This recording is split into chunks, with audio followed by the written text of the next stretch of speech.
चलिए तो स्वागत है आपका प्रतीक साव क्लासेस के टेंस सीरीज के तीसरे भाग में। जैसा कि आज हम टेंस के तीसरे भाग में पहुंच चुके हैं और आज हम पढ़ेंगे प्रेजेंट परफेक्ट टेंस। तो सबसे पहले आपको ये बता दूं कि प्रेजेंट परफेक्ट टेंस की यह पहचान होती है कि प्रेजेंट परफेक्ट टेंस के वाक्य के सबसे अंत में चुका है, चुकी है, चुके हैं, गया है, लिया है और किया है जैसे वाक्य आते हैं। जैसा कि आप इस वाक्य में भी देख सकते हैं कि किया है आ रहा है, इसलिए ये प्रेजेंट परफेक्ट टेंस है। तो चलिए जानते हैं इसको कैसे बनाएंगे। तो सबसे पहले लेते हैं प्रेजेंट परफेक्ट टेंस का अफर्मेटिव सेंटेंस।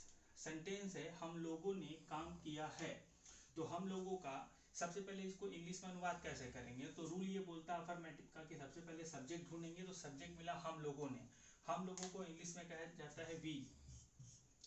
इसके बाद बोला जा रहा है वी के साथ हैज या हैव लगाएंगे। तो हमको कि हमें जैसे कि पता है कि आई, यू, दे और वी के साथ हमेशा हैव का प्रयोग किया जाता है, इसलिए वी के साथ हम हैव का प्रयोग करेंगे।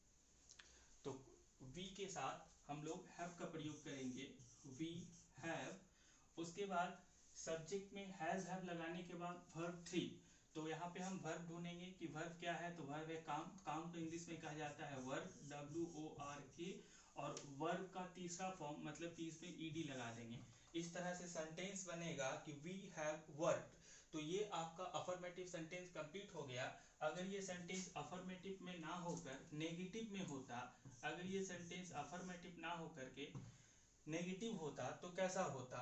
तो ये सेंटेंस होता कि हम लोगों ने काम नहीं किया है। यहाँ पे एक नहीं जोड़ दिया जाता और फिर देखिए उसका रूल क्या होता। तो फिर नेगेटिव का रूल ये बताता है कि सबसे पहले सब्जेक्ट ढूंढना होता। तो सब्जेक्ट छोटा बी, वी के बाद हैज हैव में से कुछ एक लगाया जाता है। तो वी के साथ हमेशा हैव लगाया जाता है, तो हैव लगाएंगे वी हैव।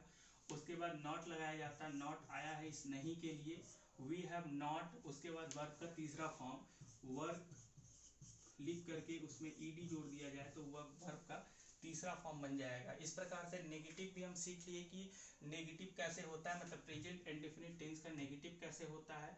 अगर ये सेंटेंस नेगेटिव ना होकर इंट्रोगेटिव होता, इंट्रोगेटिव, तो इसका टेंस कैसे होता। अगर इंट्रोगेटिव होता तो ये नहीं यहाँ पे नहीं रहता। फिर सेंटेंस कुछ इस तरह का होता कि क्या हम लोगों ने काम किया है, और यहाँ पर होता प्रश्न सूचक चिन्ह। चलिए देखते हैं फिर उसको हम लोग कैसे बनाते हैं। तो उसको बनाने का नियम यह है कि पहले हैज हैव का प्रयोग किया जाएगा। तो यहाँ पर हैज का प्रयोग होगा कि हैव का प्रयोग होगा, ये डिसाइड करेगा इसका सब्जेक्ट। तो सब्जेक्ट है हम लोग का इंग्लिश होता है वी, और वी के साथ हमेशा लगता है हैव, इसलिए हमें लगाना होगा यहाँ पे हैव। उसके बाद सब्जेक्ट आएगा वी, हैव वी। उसके बाद आए हैव वी। उसके बाद आएगा वर्ब का तीसरा फॉर्म WORKED। और उसके बाद यदि कोई ऑब्जेक्ट होता है तो होगा, मगर इस ऑब्जेक्ट के अदर्स कुछ रहता है तो रहेगा। यहाँ पे फिलहाल यही होगा कि have we work, have we work. और यदि ये sentence negative and interrogative, negative भी होता और इंट्रोगेटिव भी होता, तो फिर इसकी बनावट कैसे होती। तो सेंटेंस होता कुछ इस तरह का कि क्या हम लोगों ने काम नहीं किया है। देखिए एक बार सेंटेंस को फिर से देख लीजिए कि क्या हम लोगों ने काम नहीं किया है। तो देखिए नेगेटिव और इंट्रोगेटिव होता तो उसका रूल क्या होता, has have plus subject plus not plus verb का तीसरा रूप, और उसके बाद अगर कुछ है तो वो जाएगा ऑब्जेक्ट में, और कुछ है तो उसके बाद अदर्स में जाएगा।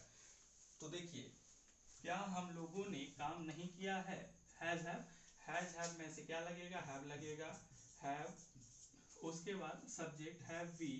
उसके बाद सब्जेक्ट के बाद नॉट, हैव वी नॉट। उसके बाद वर्ब का तीसरा फॉर्म वर्कड। तो इस तरह से हमने प्रेजेंट परफेक्ट टेंस का अंग्रेजी से हिंदी में अनुवाद कैसे होता है वो हम लोगों ने सीख लिया। अब इसके बाद हम लोग सीखेंगे। तो चलिए अब बारी है पास्ट परफेक्ट टेंस की, और जान लें कि पास्ट परफेक्ट टेंस की पहचान होती है कि पास्ट परफेक्ट टेंस के अंत में चुका है, चुकी है, चुके हैं, गया है, लिया है और किया था जैसे वाक्य आते हैं। एक बार मैं फिर से रिपीट करता हूँ। पास्ट परफेक्ट टेंस के अंत में चुका था, चुकी थी, चुके थे, गया था, लिया था और किया था जैसे वाक्य आते हैं। अब देखिए यहाँ पे दिया हुआ है हम लोगों ने सीख लिया था, हम लोगों ने सीख लिया था, और पहचान में भी दिया है लिया था। इसलिए इस आधार पर हम पहचान लेंगे कि ये जो है पास्ट परफेक्ट टेंस ही है, और चूंकि ये पास्ट परफेक्ट टेंस ही है तो ये पास्ट परफेक्ट टेंस के रूल पर बनेगा। तो सबसे पहले शुरू करते हैं पास्ट परफेक्ट टेंस का अफर्मेटिव सेंटेंस, जो कि है हम लोगों ने सीख लिया था। अफर्मेटिव सेंटेंस को बनाने का ये रूल है कि सबसे पहले सब्जेक्ट आता है, तो हम लोगों का वी के बाद हैड देना है। चलिए हैड देते हैं, वी हैड। उसके बाद वर्ब का तीसरा रूप, तो लर्न का तीसरा रूप लर्न। अब देखिए सेंटेंस बनकर तैयार हुआ कि वी हैव लर्न। अब देखिए अगर ये सेंटेंस अफर्मेटिव ना होकर के नेगेटिव होता तो फिर होता कि हम लोगों ने नहीं सीखा, हम लोगों ने नहीं सीख लिया था। तो फिर इसे हम कुछ इस तरह से बनाते, नेगेटिव के नियमानुसार सबसे पहले सब्जेक्ट होता है, तो सबसे पहले सब्जेक्ट वी, सब्जेक्ट के बाद हैड दिया जाता है तो सब्जेक्ट के बाद हैड, उसके बाद नॉट दिया जाता है तो उसके बाद नॉट देना होगा, और नॉट के बाद वर्ब का तीसरा रूप LEARNT। देखिए सेंटेंस कुछ इस तरह से बन करके तैयार हो गया। और इसके बाद हम सीखेंगे कि अगर ये सेंटेंस इंट्रोगेटिव होता तो इसे कैसे बनाते। तो अगर ये सेंटेंस इंट्रोगेटिव होता तो फिर इस सेंटेंस के सामने क्या शब्द जुड़ा होता, और इंट्रोगेटिव की पहचान होती है कि इंट्रोगेटिव प्रश्न सूचक चिन्ह को बतलाता है। और सेंटेंस कुछ इस तरह से हम बनाते कि इसका नियम देखिएगा इंट्रोगेटिव का, हैड सबसे पहले आ जाएगा, हैड के बाद सब्जेक्ट आ जाएगा हैड वी, उसके बाद वर्ब का तीसरा रूप LEARNT, और इस तरह से ये सेंटेंस जो है बनकर के तैयार हो गया। अंत में प्रश्न सूचक चिन्ह देना मत भूलिएगा। एक बार फिर से देख लीजिए, इंट्रोगेटिव का ये रूल है कि सबसे पहले हैड, तो हमने सबसे पहले हैड दिया। उसके बाद सब्जेक्ट, तो देखिए सब्जेक्ट है हम लोग, तो हमने हम लोग दिया। उसके बाद वर्ब का तीसरा रूप, तो हमने वर्ब का तीसरा रूप दिया। और अगर उसके बाद भी कुछ होता, ऑब्जेक्ट अदर्स कुछ होता, तो हम उसे वहां पे लिखते।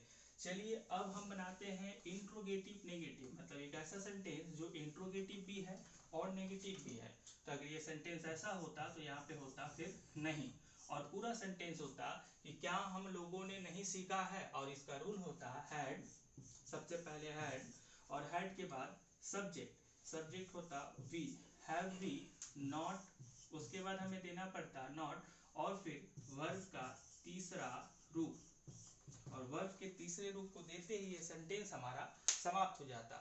तो यहाँ आप सीख चुके हैं पास्ट परफेक्ट टेंस के को अंग्रेजी से हिंदी में और हिंदी से अंग्रेजी में कैसे अनुवाद करें। तो ये यहाँ पे खत्म हुआ। इसके बाद हम लोग सीखने जाएंगे फ्यूचर टेंस का फ्यूचर परफेक्ट टेंस। तो चलिए आ चुके हैं हम फ्यूचर टेंस के फ्यूचर परफेक्ट टेंस में, और जान लीजिए कि फ्यूचर परफेक्ट टेंस के वाक्यों के अंत में चुकूंगा, चुकेंगे, चुकेगा, चुका रहूंगा और चुका रहेंगे जैसे वाक्य आते हैं। जैसे कि आप इस वाक्य में भी देख सकते हैं, चुका रहूंगा आ रहा है, चुका रहूंगा इसकी पहचान है आ रहा है, इसलिए ये फ्यूचर परफेक्ट टेंस है। तो फ्यूचर परफेक्ट टेंस का सबसे पहले हम अफर्मेटिव सेंटेंस लिए हैं। अफर्मेटिव सेंटेंस अर्थात कि सकारात्मक वाक्य। देखिए इसका टेंस कैसे बनता है। सबसे पहले सब्जेक्ट ढूंढना है, इसका मतलब सब्जेक्ट होता है, सब्जेक्ट है आई, ठीक है। और आई सब्जेक्ट ढूंढने के बाद आपको शैल और विल में से कोई एक लगाना है। तो आई के साथ हमेशा शैल का यूज होता है, इसलिए आपको लगाना है आई शैल। आई शैल के बाद शैल या विल में से आप शैल को लगाएं, और उसके बाद हैव, आई शैल हैव, ठीक है। आई सब्जेक्ट था, सब्जेक्ट उतार दिए, शैल विल में से आप शैल लगाएं, उसके बाद हैव आपने उतार दिया। उसके बाद वर्ब, तो यहाँ पे वर्ब जो है वो है खा, खा का होता है ईट, और आपको बोल रहा है वर्ब का तीसरा फॉर्म लगाना है, इसलिए आपको ईटन लगाना है। तो कुल मिलाकर जो सेंटेंस अंत में तैयार हुआ वो बना आई शैल हैव ईटन। तो सेंटेंस है आई शैल हैव ईटन। चलिए अगर ये सेंटेंस नेगेटिव होता तो फिर इसकी बनावट कैसी होती, थोड़ा हम लोग देख लेते हैं। अगर ये सेंटेंस नेगेटिव होता तो फिर इसे हम कैसे बनाते। अगर ये सेंटेंस नेगेटिव होता तो ये सेंटेंस होता कि मैं नहीं खा चुका रहूंगा। सेंटेंस सुनने में काफी अटपटा लगता है फ्यूचर परफेक्ट टेंस का, और आपको ये भी बता दूं कि तत्कालीन मॉडर्न इंग्लिश में फ्यूचर परफेक्ट टेंस का प्रयोग लगभग ना के बराबर होता है। फिर भी चूंकि ये टेंस का हिस्सा है, एक्चुअली में टेंस का हिस्सा नहीं, ये टाइम का हिस्सा है। और आपको बता दूं कि ब्रिटिश इंग्लिश आज भी केवल मात्र वर्तमान और भूतकाल को ही स्वीकार करती है, भविष्य काल को वो एक टाइम मानती है, टेंस नहीं। चलिए तो सीखते हैं नेगेटिव। अगर ये होता तो फिर सबसे पहले नेगेटिव का नियम, सबसे पहले सब्जेक्ट मिला हम मुझे आई के साथ सेल या वेल का प्रयोग करना है, तो आई के साथ सेल का प्रयोग होता है हमेशा। अगर आप वाज, वेयर, सेल, विल इत्यादि का प्रयोग जानना चाहते हैं कि कैसे होता है, तो हमारे डिस्क्रिप्शन बॉक्स में जाकर के अन्य वीडियो में सेल, विल के प्रयोग पर या वाज, वेयर के प्रयोग पर बनाया हूँ, कृपया उसे देख लें। तो आई के साथ सेल का प्रयोग हुआ, उसके बाद हमें लगाना है आई सेल नॉट। देखिए रूल में ही बता रहा है कि आपको नॉट यूज करना है। उसके बाद हैव, आई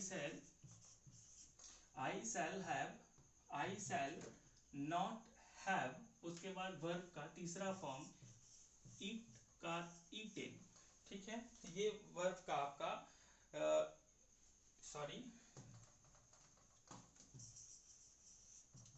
ईटेन, इस प्रकार से ये वर्ब का तीसरा फॉर्म हो गया। और कुल मिलाकर जो वाक्य तैयार हुआ वो बना आई शैल नॉट हैव ईटेन। तो यहाँ पर नकारात्मक सेंटेंस हम बना चुके हैं, नकारात्मक वाक्य बना चुके हैं। अब देखते हैं अगर ये इंट्रोगेटिव सेंटेंस होता तो फिर कैसा होता। चलिए इसे मैं साफ करता हूँ। और अगर ये इंट्रोगेटिव सेंटेंस होता तो यहाँ नहीं होता, और यहाँ पर होता क्या मैं खा चुका रहूंगा। और फिर इसका नियम होता है कि सेल विल में से कुछ एक लगाना है। कैसे डिसाइड करेंगे, सेल या लगाएंगे कि विल लगाएंगे। तो सबसे पहले वाक्य का सब्जेक्ट पकड़ेंगे। तो सब्जेक्ट जो है आई है, आई के साथ सेल का प्रयोग होता है, इसलिए हम सबसे पहले लिखेंगे सेल। सेल और विल में से किसी का प्रयोग करने के बाद हम सब्जेक्ट में पहुंचेंगे। इसका मतलब सब्जेक्ट होता है, थोड़ा जगह कम है इसीलिए मैं केवल इस लिख के आपको समझा रहा हूँ। सेल आई के बाद हैव, सेल आई हैव। उसके बाद हैव के बाद वर्ब का तीसरा फॉर्म हमको लिखना है ईटेन। तो सेंटेंस जो बनकर तैयार हुआ वो बना सेल विल में से कुछ एक हमने सेल को लिया, सब्जेक्ट हमने आई को लिया, हैव को मैंने उसी तरह से उतार दिया। उसके बाद वर्ब जो है खा है, खा का मतलब ईट, और वर्ब का तीसरा फॉर्म ईटेन। ऑब्जेक्ट यहाँ कुछ है नहीं तो कुछ लिखना है नहीं।